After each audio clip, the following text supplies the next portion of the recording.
হ্যাঁ, আপনার জীবনে অনেক কিছু আছে, নাই নাই বলবেন না, শুধু কমপ্লেইন করবেন না। অনেকে দেখবেন শুধু অভিযোগ, এটা নাই ওইটা নাই, এই পাইলাম না, ওর আছে এটা, ওর আমার সাথে কেন এমন হয়, আমার সাথে শুধু আমার সমস্যা। এগুলো যারা বলে তাদেরকে আল্লাহ নেয়ামত আরও ছিনিয়ে নেয়। বরং যারা অল্প পেয়েও বলে আলহামদুলিল্লাহ, তাদেরকে নেয়ামত দেওয়ার ধারাবাহিকতা আল্লাহ তাআলা অব্যাহত রাখেন। সব অবস্থায় আলহামদুলিল্লাহ, যে কোনো পরিস্থিতিতে, যে কোনো অবস্থায় কি বলবো আমরা? আপনি খেয়াল করে দেখেন না যে আপনার কি কি আছে, কত কিছু যে আপনার আছে, অবাক করা। 3 নাম্বার কাইন্ডনেস। 3 নাম্বার লেসন হচ্ছে কাইন্ডনেস, দয়া। আমরা যেন অন্যের প্রতি দয়াশীল হই। আপনি অন্যের প্রতি দয়ালু হলে আপনার প্রতি দয়ালু হবো কে? ওয়াল্লাহু ফি আউনি আবদিহি মা দামাল আবদু ফি আউনি আখি। আল্লাহ ততক্ষণ পর্যন্ত কোনো বান্দার সাহায্যে থাকে যতক্ষণ পর্যন্ত ওই বান্দা তার ভাইয়ের সাহায্যে থাকে। আল্লাহ তাআলা প্রথমে 2টা শপথ করলেন, কসম করলেন, 2টা ওথ। আমরা যদি সংক্ষেপে ভাগ করি তাহলে 11 আয়াত বিশিষ্ট এই সূরাতে প্রথম 2 আয়াতে 2টা শপথ আছে। তারপরের 3টা আয়াতে রাসূল সাল্লাল্লাহু আলাইহি ওয়াসাল্লামকে 3টা কনফার্মেশন দেওয়া হয়েছে, সুসংবাদ দেওয়া হয়েছে। এরপরের 3টা আয়াতে আল্লাহর হাবিব সাল্লাল্লাহু আলাইহি ওয়াসাল্লামের অতীতে আল্লাহ কি নেয়ামত দিয়েছেন সেটার একটা রিমাইন্ডার দেওয়া হয়েছে। আর সবশেষে 3টা ওয়ার্ক প্ল্যান দেওয়া হয়েছে, কর্মসূচি, সেগমেন্ট। আপনি এক নজরে কোরআন এগুলো পাবেন, এরকম সেগমেন্ট আকারে আমরা ভাগ করেছি। আই রিপিট, আমি আবারও বলছি, সূরা দোহার 11 আয়াত বিশিষ্ট এই সূরার প্রথম 2 আয়াতে 2টি শপথ, তারপরের 3 আয়াতে 3টি সুসংবাদ, তারপরের 3 আয়াতে অতীতে যে রাসূলকে নেয়ামত দেওয়া হয়েছিল সেটা স্মরণ করিয়ে দেওয়া, আর শেষ 3 আয়াতে 3টা ওয়ার্ক প্ল্যান, কর্মসূচি, রাসূল সাল্লাল্লাহু আলাইহি ওয়াসাল্লাম কী করবেন। ক্লিয়ার হয়ে গেছে না সূরাটা? আসুন এবার তাফসিরে ঢুকি। আল্লাহ তাআলা বললেন ওয়াদ-দোহা, নবী আলোর শপথ। আলো, দোহা মানে আলো। আমার সাথে আওয়াজ করে বলুন, দোহা মানে কি? আলো, সকালের আলো, প্রভাতের সূর্য কিরণ। দিনের প্রথম অংশে একটা সানশাইন থাকে না, খুব চমৎকার লাগে 9টা 10টার দিকে, হ্যাঁ, সানশাইন। এই সকালের সানশাইনটাকে আরবিতে বলে দোহা। এই জন্য এই সময় আল্লাহর হাবিব সাল্লাল্লাহু আলাইহি ওয়াসাল্লাম নামাজ পড়তেন, এটাকে বলে সলাতুদ দোহা, মানে দোহার নামাজ। এটাকে বলে সলাতুদ দোহা, দোহার নামাজ। তো দেখেন রাসূল সাল্লাল্লাহু আলাইহি ওয়াসাল্লামের মন ভালো করবার জন্য প্রথমে আল্লাহর ওয়ার্ডিংটা দেখেন, আল্লাহ তাআলা কেমন চমৎকার শব্দ চয়েস করেন। প্রথমে আল্লাহ বললেন আলো। আলো বললেই তো মনটা ভালো হয়ে যায়, কি বলেন? এই আলো মানে আশার আলো, সম্ভাবনার আলো, প্রশান্তির আলো। ওয়াদ-দোহা, আলোর শপথ। মানে নবী আপনি হতাশ হবেন না, হাল ছাড়বেন না, ভরসা রাখুন। আপনি ঘর থেকে বের হন, দেখুন কি চমৎকার আলো, it's a beautiful day out there. যান, হোয়াট এ নাইস সানশাইন, কি চমৎকার উজ্জ্বল প্রভাতের সূর্য কিরণ, এত চমৎকার জলজলে সানশাইনিং এনভায়রনমেন্টে আপনার মন খারাপ হয় কি করে? ও দোহা, দোহার শপথ মানে প্রভাতের সূর্য কিরণের শপথ। আবার বললেন ওয়াল্লাইলি ইযা সাজা, রাতের শপথ, যখন সে রাত নিঝুম হয়, গভীর হয়, নিস্তব্ধ হয়। 2টা শপথ, আলোর শপথ আর রাতের অন্ধকারের শপথ। আলোর শপথ বলে বেসিকলি আল্লাহ তাআলা ওহির আগমনকে বুঝিয়েছেন, আর রাতের শপথ বলে আল্লাহ তাআলা বেসিকলি ওহির অনুপস্থিতিকে বুঝিয়েছেন। মানে রাত দিন 2টাই যেমনি লাগে, আল্লাহ তাআলা বোঝাতে চাইলেন নবী আপনি টেনশন করবেন না, আমি উইথ ইউ, আমি আপনার সাথে আছি। ওহি আসা না আসা 2টাই গুরুত্বপূর্ণ। রেগুলার যদি ওহি আসে এটা রিসিভ করতে আপনার কষ্ট হয়ে যাবে। আল্লাহর পক্ষ থেকে আসমানি কিতাবের যে ওহি, এটা সাধারণ কোনো কথা না। ইন্না সানুলকি আলাইকা কওলান সাকিলা, এটা খুব ভারী, হেভি ওয়েট। এটা পাহাড়ে নাজিল করলে লাউ আনজালনা হাযাল কুরআনা আলা জাবাল লারাআইতাহু খাশিআম মুতাসাদ্দিআম মিন খাশিয়াতিল্লাহ, এটা মাউন্ট এভারেস্টের উপর নাজিল করলে পাহাড় ভেঙে খান খান হয়ে যেত। শীতের রাতে কোরআন নাজিল হলে রাসূল সাল্লাল্লাহু আলাইহি ওয়াসাল্লাম ঘেমে একাকার হয়ে যেতেন, কপাল বেয়ে টপ টপ করে ঘাম পড়তে ওহি রিসিভ করতে যেয়ে। তিনি ওটের উপরে করে মরুভূমিতে চড়ছেন, ওহি নাজিল হলে ওটের বুক মাটিতে মিশে যেত। এক সাহাবার মাথায়, পায়ের মধ্যে মাথা রেখে রাসূল সাল্লাল্লাহু আলাইহি ওয়াসাল্লাম শুয়েছিলেন, তখন ওহি নাজিল হলো। সাহাবা বলছেন ওহির ভারে মনে হচ্ছে যে আমার পায়ের হাড্ডিটাই ফেটে যাবে। তার মানে এটা খুব ভারী বাণী, খুবই ভারী, এটা সাধারণ কোনো কালাম না। তো এই যে রাসূল সাল্লাল্লাহু আলাইহি ওয়াসাল্লামের কাছে যে ওহি নাজিল হচ্ছিল, এটা যদি রেগুলার নাজিল হয়, এটা রিসিভ করা রাসূল সাল্লাল্লাহু আলাইহি ওয়াসাল্লামের জন্য সহজ হবে না, কঠিন হয়ে যাবে। রেগুলার ওহি নাজিল হলে এটার যে পাওয়ার, প্রেশার, রাসূল সাল্লাল্লাহু আলাইহি ওয়াসাল্লামের স্নায়ু এটা বরদাস্ত করতে পারবে না। তো আল্লাহ বোঝাতে চাইলেন নবী আমি কাফিররা যা বলে আপনাকে আমি ভুলে গেছি, কখনো না, নেভার এভার। বরং আপনার যাতে একটু রেস্ট হয়, আরাম হয়, আপনাকে একটু কমফোর্ট দেওয়ার জন্য আমি সাময়িকভাবে ইচ্ছে করে ওহিটা বন্ধ রেখেছি। সুবহানাল্লাহ পড়বেন না? আপনার যাতে একটু কমফোর্ট হয়, আপনার যেন একটু আরাম হয়, ওহি রিসিভ করে করে যেন আপনি অভ্যস্ত হতে পারেন, এজন্য আমি ইচ্ছা করে আপনাকে একটু আরাম দেওয়ার জন্য ওহি বন্ধ রেখেছি। সারাদিন যদি মানে দিনের 24 ঘন্টায় যদি সূর্য থাকে ভাল লাগবে? আচ্ছা বলেন 6 মাস টানা সূর্য ভাল লাগবে আপনার? রোদের গরমে আমরা অস্থির হয়ে যাব। তো 12 ঘন্টা সূর্যের আলোর পরে যেমনি রাতের দরকার আছে, আল্লাহ বোঝাতে চাইলেন ওহি নাজিল হওয়ার পাশাপাশি মাঝে মাঝে ওহি ব্রেক দেওয়ার দরকার আছে, ওহি বন্ধ থাকার দরকার আছে।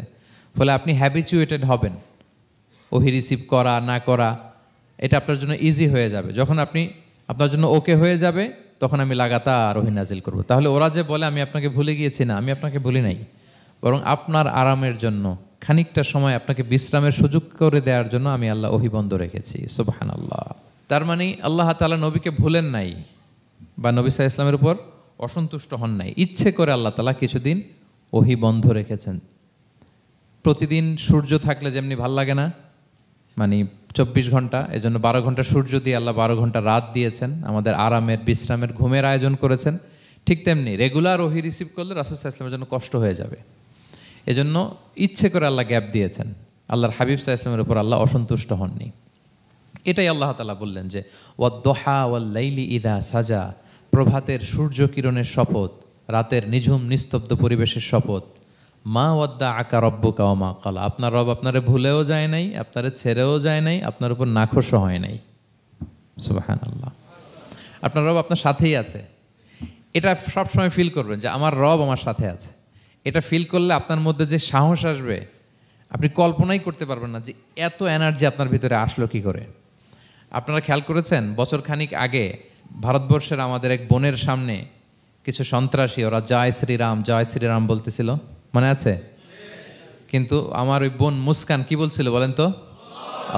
তার এক আল্লাহু আকবারে from north to south, from east to west, the entire globe প্রকম্পিত হয়েছে। আমরা সবাই পড়েছি আল্লাহু আকবার, সবাই আমরা কি পড়েছি? আল্লাহু আকবার। কারণ সে ফিল করেছে যে আল্লাহ আমার সাথে আছে। মনকে তুমি বুঝিয়ে বলো আল্লাহ আছেন আমার সাথে, এটা ফিল করতে হবে। আল্লাহর হাবিব সাল্লাল্লাহু আলাইহি ওয়াসাল্লামকে আল্লাহ তাআলা এইটাই অ্যাসিউরেন্স দিলেন, কনফার্মেশন দিলেন যে মা ওয়াদ্দাআকা রাব্বুকা ওয়া মা ক্বালা, আপনার রব আপনাকে ভুলে যায় নাই, আপনার রব আপনার প্রতি অসন্তুষ্ট হয় নাই। আমি ইচ্ছা করে ওহিটা বন্ধ রেখেছি যাতে আপনার আরাম হয়। সুবহানাল্লাহ। আল্লাহর হাবিব সাল্লাল্লাহু আলাইহি ওয়াসাল্লামের প্রতি আল্লাহ তাআলা কতটা টেক কেয়ার করতেন দেখেন। রেগুলার ওহি নাজিল হলে রাসূল সাল্লাল্লাহু আলাইহি ওয়াসাল্লামের কষ্ট হয়ে যাবে, এজন্য তিনি কিছুদিন ওহি বন্ধ রেখে রাসূল সাল্লাল্লাহু আলাইহি ওয়াসাল্লামকে বিশ্রামের ব্যবস্থা করে দিয়েছেন। তাহলে প্রথম 3টা আয়াত ক্লিয়ার না সবার কাছে? তাহলে প্রিয় ভাইয়েরা, সূরাতুদ দুহা এটা হচ্ছে একটা মোটিভেশনাল সূরা, আশা জাগানিয়া সূরা, অ্যান্টি ডিপ্রেশন বলি আমি এই সূরাটাকে। ডিপ্রেশন থাকলে চলে যাবে, কারণ ওয়ালাল আখিরাতু খায়রুল লাকা মিনাল উলা। হে নবী, আপনার পরবর্তী সময় আপনার পূর্ববর্তী সময়ের চেয়ে ভালো। সবসময় আশাবাদী হবেন। সূরা দুহার 1 নম্বর শিক্ষা হচ্ছে বি অপটিমিস্টিক, মানে অপটিমিজম, আশাবাদী হওয়া, নিরাশ হওয়া যাবে না। বিশ্বাসীদের, মুমিন মুসলিমের ডিকশনারিতে হতাশা নিরাশা নাই, আমার ডিকশনারিতে অন্তত নাই, আপনাদের আছে কিনা জানি না। আজকে থেকে বলেন আপনাদের ডিকশনারিতে হতাশা নিরাশা রাখবেন? আমাদের কোনো হতাশা নাই, নিরাশা নাই, কারণ আমরা যে পরিস্থিতিতে থাকি না কেন আমাদের সাথে কে আছেন? লা তাহজান ইন্নাল্লাহা মা'ানা, চিন্তিত হয়ো না, আল্লাহ আমার সাথে আছেন। আল্লাহ আমার সাথে আছেন বললেই দেখবেন মুস্কানের মতো এক তাকবীর আপনার মুখ দিয়ে বেরোচ্ছে, এমন এনার্জি বেরোচ্ছে গোটা বিশ্ব আপনি জয় করে ফেলবেন তখন। এটাই আমাদের সবচেয়ে বড় পাওয়ার। আমাদের সাথে কে আছে? ইন্নাল্লাহা মা'ানা, আল্লাহ তাআলা আমাদের সাথে আছেন। তাহলে সূরা দুহার আজকের তাফসীরের 1 নম্বর লেসন হচ্ছে optimism. Believer should be optimistic always. বিশ্বাসীরা আশাবাদী হয়, নিরাশ হয় না, হতাশ হয় না, হাল ছাড়ে না। বিশ্বাসীরা ভরসা রাখে এক মহান সত্তার উপর। আওয়াজ করে বলেন তো তিনি কে? আল্লাহর উপর ভরসা রাখে, আমরা নিরাশ হই না। 2 নাম্বার শিক্ষা হচ্ছে গ্রেটফুলনেস, কৃতজ্ঞতা। আপনার জীবনে অনেক কিছু আছে, নাই বলবেন না, শুধু কমপ্লেইন করবেন না। অনেকে দেখবেন শুধু অভিযোগ, এটা নাই, ওইটা নাই, এই পাইলাম না, ওর আছে এটা, ওর, আমার সাথে কেন এমন হয়, আমার সাথে শুধু আমার সমস্যা। এগুলো যারা বলে তাদেরকে আল্লাহ নেয়ামত আরও ছিনিয়ে নেয়। বরং যারা অল্প পেয়েও বলে আলহামদুলিল্লাহ, তাদেরকে নেয়ামত দেওয়ার ধারাবাহিকতা আল্লাহ তাআলা অব্যাহত রাখেন। সব অবস্থায় আলহামদুলিল্লাহ, যে কোনো পরিস্থিতিতে, যে কোনো অবস্থায় কি বলবো আমরা? আপনি খেয়াল করে দেখেন না যে আপনার কি কি আছে, কত কিছু যে আপনার আছে, অবাক করা। 3 নাম্বার কাইন্ডনেস, 3 নম্বর লেসন হচ্ছে কাইন্ডনেস, দয়া। আমরা যেন অন্যের প্রতি দয়াশীল হই। আপনি অন্যের প্রতি দয়ালু হলে আপনার প্রতি দয়ালু হবো কে?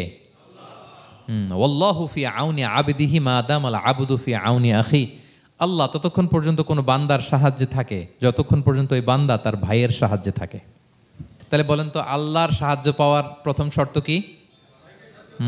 অন্যের জন্য সাহায্যের হাত বাড়িয়ে দেওয়া। তাহলে মনে থাকবে তো? নাকি এতিমকে ধাক্কা দিয়ে বের করে দিবেন, ফরিয়াদিকে ধমক দিবেন একটা? বড় সাহেব তো আপনি, বড় স্যার, খবরদার।